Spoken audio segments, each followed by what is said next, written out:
Welcome to Midlife Interrupted and Unfiltered. I'm Melissa, coach, counselor, and professional truth bringer. And I'm Ann, trial lawyer, accountability partner, and certified Pilates instructor. Yes, really. We're two East Coast women who met at kindergarten drop-off.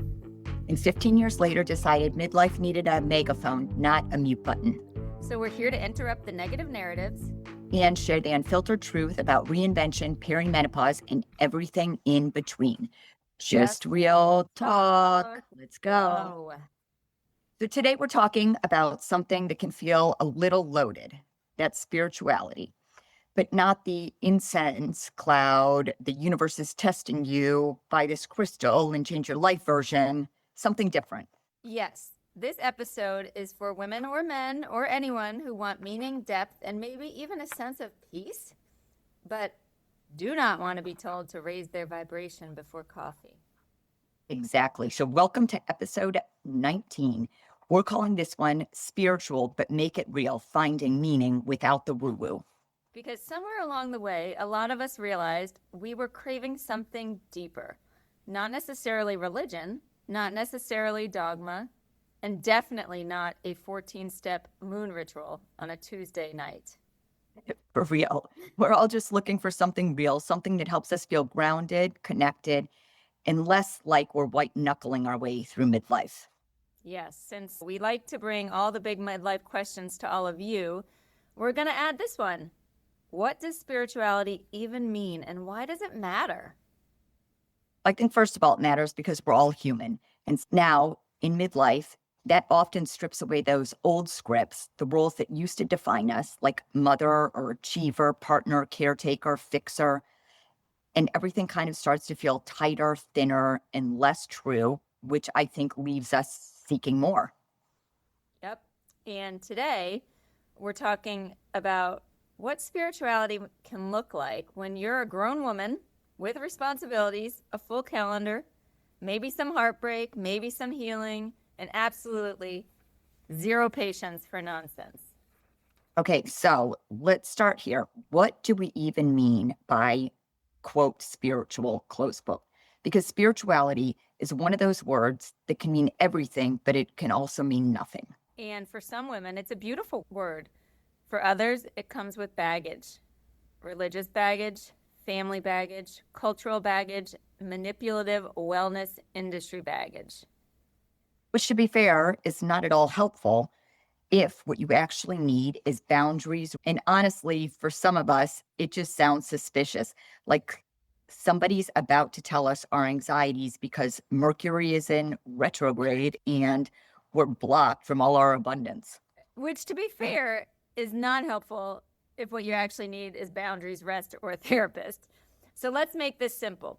For purposes of this conversation, Anne, spirituality is not about believing in a particular doctrine. It's not about performing or being enlightened. And it's not about pretending life is always beautiful. So it's not about bypassing reality. Exactly. Real spirituality, at least the kind we're talking about here today, is about connection. Connection to yourself, to other people, to your values, to nature, to something bigger than your ego. To a sense that your life means more than just your productivity and running errands. And that's the part I can definitely get behind. Not magic answers, just meaning, presence, and perspective, which I would like to add. These are things we're all working on. And interestingly, perspective and presence, especially presence in life, was something that you and I both mentioned in our previous podcast about leaving a legacy and what would we like to leave. And one of those things was being present in life, which ties in with this whole conversation. Absolutely. It's a way to stay awake in our own life and to be present. And maybe a way to make peace with the fact that midlife is often messy and it's not a polished chapter, but maybe it's a reckoning chapter. And that spirituality, the presence and perspectives can help all of us figure that out. That's so true. Midlife can be a season of loss, reinvention, grief, freedom, anger, clarity, often all at once, which we've talked about quite a bit. And really, spirituality in a grounded sense can help us hold all of that without falling apart or numbing out. let's talk about why midlife women often start asking bigger questions. And I think there's a reason this conversation hits differently in midlife. At 25, I was mostly thinking about, am I doing enough? Am I behind? What does my career look like? And by midlife, the questions often become, what is this life I created? And quite honestly, what's worth my remaining time and energy? Exactly, because by this point, we've lived enough to know that checking the boxes doesn't automatically create meaning. No, and many women hit midlife after decades of being needed, carrying emotional labor like it's an Olympic sport or medal. And then one day you wake up and think, okay, but where am I in all of this? And we talked about not needing to seek permission on a previous podcast. And I know that question can sound selfish and like we need permission, like we can't be focused on ourselves, but actually it's sacred because it's the beginning of coming home, being present, being awake with yourself. And I think that's an important reframe that you just mentioned. You want depth, and that doesn't make us dramatic. And wanting meaning doesn't make us ungrateful. And wanting an inner life definitely doesn't mean we're falling apart. It may mean you finally figured out you need to pay attention. Yeah, pay attention to what's going on in the moment and being present. And that's powerful, Mel. Say it again. It may mean you're finally paying attention. All right, let's start making this practical. What spiritual but real might look like? So, what can this actually look like in our lives? It can look surprisingly ordinary. It might look like silence before the rest of the house wakes up and you're drinking your coffee and watching the sun. It might mean a long walk without your phone, just looking at the trees, listening to whatever's out there in the wind. It might be journaling the truth instead of the polished version. It might be sitting outside at dusk and remembering that you're part of something that's living, and that living is all around you. I love that. And sometimes, especially in the summer, I'll go sit out back on the lounge chair and just look up in the sky. And it's so relaxing. And it really grounds me knowing that I'm a part of something greater in the greater universe and that there's something much bigger at play. And I enjoy that until the bats start coming out. Absolutely. Or the rats. We won't talk about that. But a little aside, recently my mom and I took a trip and we were in Machu Picchu and the Galapagos Islands. And when we say the word spiritual, I think of that trip with my mom on the top of Machu Picchu and just the spiritual feeling of being present with the earth and all of this history, as well as the Galapagos with all of these animals and their natural habitats. And to me, if I had to sum it up, that was the most real experience of spirituality that I can pinpoint in the last several years of my life. That's beautiful. And you were disconnected from all things that were materialistic, felt like needed your attention, not connected to your phone, which in and of itself, I think is so grounding. Exactly. It was just my mom and I. So that's one example. But spirituality also can look like finally telling the truth, like admitting this friendship or this relationship drains me, or this job is costing me too much, or this version of success doesn't fit me anymore. It can look like integrity. Real spirituality can show up, and it doesn't have to be what you say or what you do. It can just be what you know deep down no longer fits, and then they're not at war with each other in what you believe. And that's really good because I think a lot of women are exhausted, not just from life, but from that internal split, like smiling when you're resentful or overgiving when you're already depleted, or pretending when you're actually dealing with something hard, but pretending that everything's fine. And there's something profoundly healing about becoming internally honest with yourself. So maybe spirituality is less about floating above your life and just viewing it, and more about being fully in it. So beautifully said, Anne. Let's just have some less escape, more presence, and, in quotes, connection. Connection with yourself. Yes, Yeah. there you go. And I say this, I think midlife women are often deeply intuitive, but we've been trained to mistrust ourselves. So we often look outside of ourselves for the answer, to the expert, the book, the influencer, the methods. Yeah, and real spiritual maturity may be the slow rebuilding of that self-trust, learning to hear your own inner knowing, your own inner kind voice again. which means you don't always know exactly what to do, but you just stop abandoning yourself and you start trusting yourself. Yep. So let's talk about things that look spiritual but are actually just avoidance, because I think, at least I can say from a personal standpoint, I probably avoid these things, or I have in my past life. So what this is not is important, because this matters too.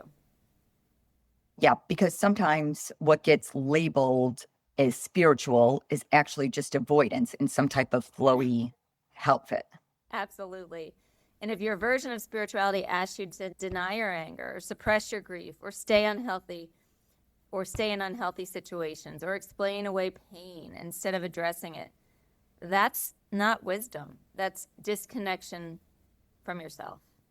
And if somebody tells you just think positive when life is genuinely hard, that's not spiritual either. That is just being dismissive. And that is a really horrible feeling, to feel dismissed and not validated. So if you're using spiritual language to avoid boundaries, conflict, therapy, accountability, or hard decisions, let us just say that is not healing. No, that's emotional clutter with a better marketing plan. Yeah. And for women especially, this matters, because many of us were already conditioned to be accommodating and pleasant, and we don't need a spiritual framework that asks us to disappear even more. No, that's so true. We need one that helps us become more real, more rooted, more honest, and more alive. Yep. A spirituality sturdy enough to hold rage, doubt, sadness, joy, desire, and uncertainty. And we're not just talking gratitude journals, though, again, love a gratitude journal, but that cannot be the whole plan. So let's talk about simple ways to cultivate meaning without the woo woo. Let's start giving people and our listeners who we adore something tangible. If someone's listening and thinking, yeah, I want this, but like, where do I even start? What would you say, Mel? I'd say start very small. Real meaning usually begins in, pause, attention, not performance. All right, keep going. I'm liking this. So here, I'm going to share a few grounded practices. And let me just say again for our listeners, I might share these, or Anne might share these. That doesn't mean we do them all the time or we're perfect. We want to, and we're trying to become better along with all of you as we do this. So let me give you some practices. All right, so here are the famous Mel action items. I'm ready for them. Okay. First, create 5 minutes of quiet. Not to become enlightened, just to hear yourself think. Sit with your coffee, breathe, do not have your phone by you, but write one honest sentence in a notebook and ask yourself, how am I? Really? All right, so not how am I supposed to be, and not what do other people need from me, just a true answer to the question of how am I really in this moment? Exactly. And then second, notice what gives you a sense of aliveness, not pleasure in the numbing sense. Aliveness, a conversation that wakes you up and feel connected to someone. Music that opens up something in you, maybe a good memory, maybe some excitement. Being near water, and boy, I can attest to that. I love my oceans and lakes. Maybe making soup, maybe dancing in your kitchen, or reading words that tell the truth. And that is such a good distinction that you made about not everything that distracts you nourishes you. And like a prime example is scrolling on Instagram. That might distract me, but it definitely doesn't nourish or feed my soul. Oh, exactly. In fact, it actually can increase your anxiety or your... Cortisol? Yes, absolutely. So, third, practice reverence for ordinary things. And that sounds poetic and almost dramatic, but it's deeply practical. Wash your face like it matters. Step outside and actually look at the sky. What do the clouds look like? What are the trees doing? Light a candle at the end of a hard day as a way of saying, I'm here and I made it through today. I love that, because all of those things don't require some intense belief. It just requires our attention and being in the moment and honoring ourselves. Exactly. So the fourth thing would be get honest about what's no longer sacred to you. And some things, you know, goals, roles, habits, relationships, they don't anymore. Just get honest about what's no longer sacred to you and let that go.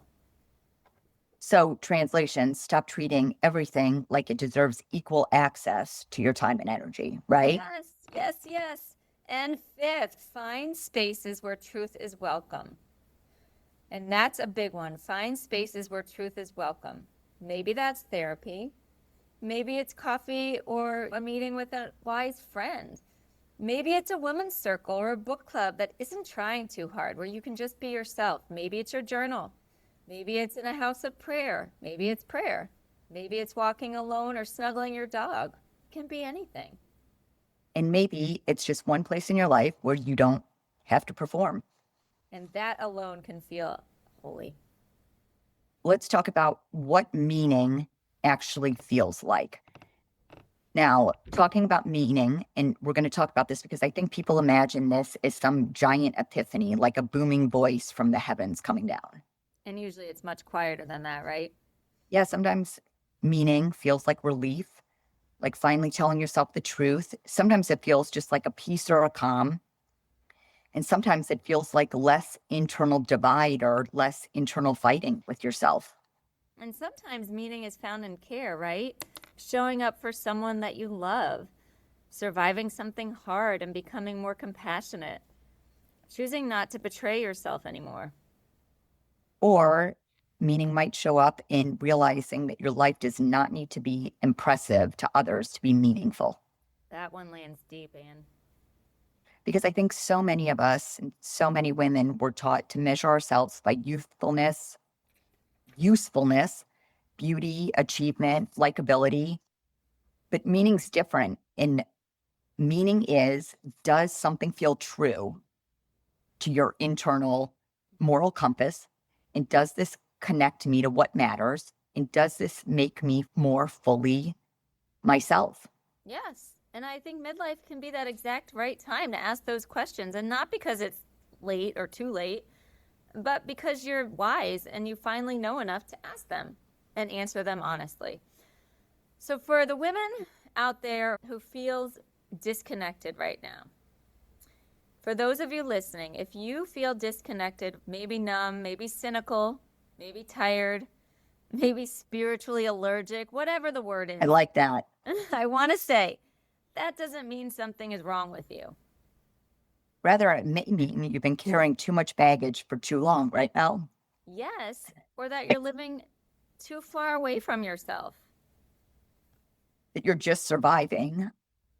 And that survival mode doesn't leave a lot of room for wonder and No, curiosity. it doesn't at all. And if that's you out there, maybe the invitation isn't to suddenly become more spiritual. Maybe it's simply to become a little more present and connected, a little more honest, a little more gentle with yourself. And maybe your next spiritual practice is taking a nap. Honestly, maybe it is.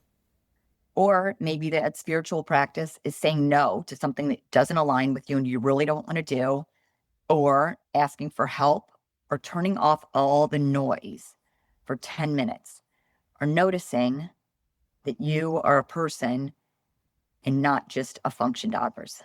That all counts. So, in closing, if we could just boil this all down, maybe it's this: spirituality doesn't have to be strange, expensive, performative, or detached from real life. Exactly. It can be grounded. It can be clear-eyed. It can be honest. It can live in your body, your choices, your boundaries, your space, your attention, your relationships, and your willingness to tell the truth to yourself. It can be less about transcendence and more about inhabiting and being present in your actual life.